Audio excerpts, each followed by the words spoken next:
second series of Godzilla films, produced in the late 80s and into the mid-90s, is known as the Heisei series, named after the current emperor of Japan, Emperor Akihito, who took office in 1989 after the death of his father, Emperor Hirohito, which the Showa series is named after. And the final film in the Heisei series blows away the other films. It's one of the most epic and badass Godzilla movies of all time! The title animation sequence alone lets you know exactly what you're getting into. Yeah, Godzilla versus Destoroyah! Destoroyah! You gotta say it like that or no one will know what you're talking about. It doesn't matter if it's casual conversation or you're talking to the CEO of the company you work for. Hey, Mr. CEO, have you ever seen the film Godzilla vs. Destoroyah? And Destoroyah lives up to his name. He starts out as a little pre-Cambrian era looking creature that was mutated from the oxygen destroyer that was used to kill Godzilla in the original 1954 film. A nice little way to tie the two films together. Destoroyah makes the first half of the film feel like a schlocky B-horror movie rather than a Godzilla film.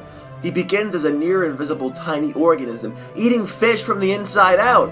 Then he evolves into multiple large creatures that resemble a combination of a crab, a scorpion, alien, and predator.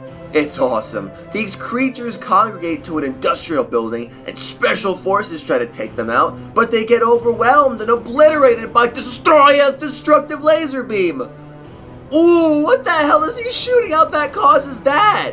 Yeah, then they break out into the public, and it's so hilariously bad. It's nothing short of poetry, especially when they send the military tanks out to stop them. Look at the monsters go! This is so awesome. They eventually assemble into one gigantic monstrosity, and Godzilla Jr. shows up, now actually looking like his father. The two duke it out. Godzilla Jr. gets stabbed, but it's not enough to debilitate him. He blows Destoroyah to Kingdom Come! But out of the fiery ashes rises a demon from hell! Look at him! He's terrifying! He gave me nightmares, the jerk! Ooh, look at the size of him now compared to Godzilla Jr. And how the heck can he fly like that? His wings are so tiny! But who cares? He makes mincemeat out of the big G, dragging him around like a ragdoll, wrangling him around with his tail, and slicing him up from a sword on his head.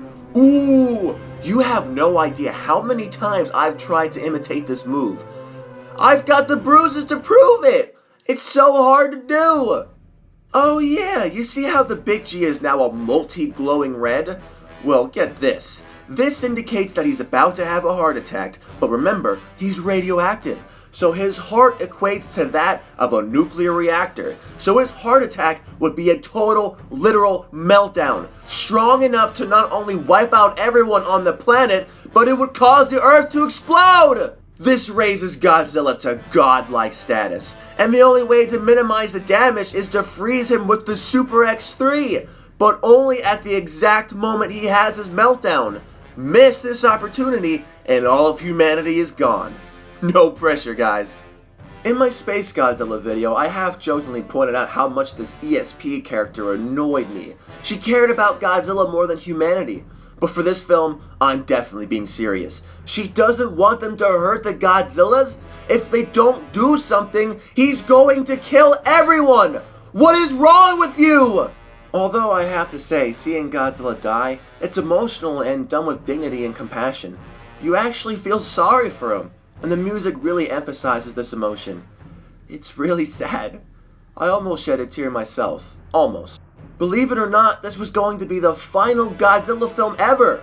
Coincidentally, this would be Tomoyuki Tanaka's final film, who served as executive producer for every film since the original.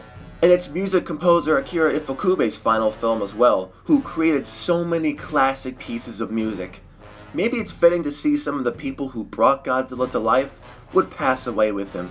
But oh yeah, Godzilla would only go on a 5-year hiatus. Nothing can permanently destroy him. Not Toho, not a heart attack, not even the oxygen destroyer! I feel like smashing a cardboard box. Destroyer! Destroyer!